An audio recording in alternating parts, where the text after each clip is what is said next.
How to install a stove anti-tip device. So I was working on this stove and I noticed that in back,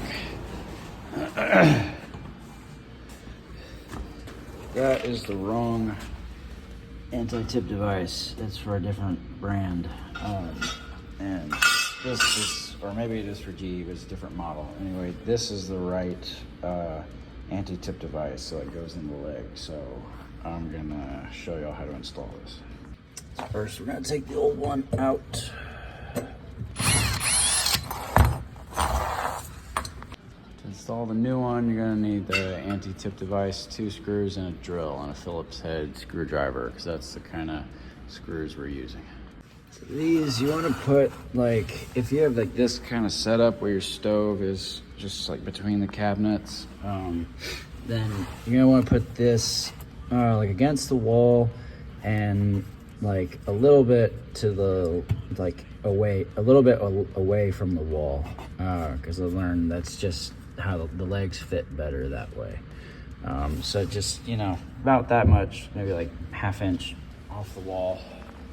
So we're gonna get our screws and we're gonna screw them into these 2 holes.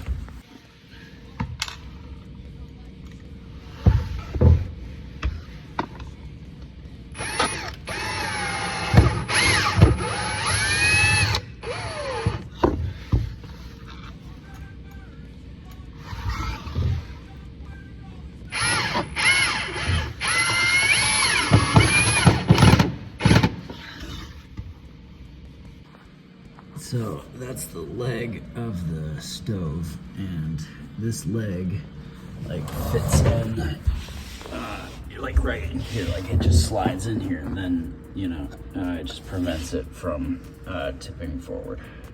Now we can just push the stove back in.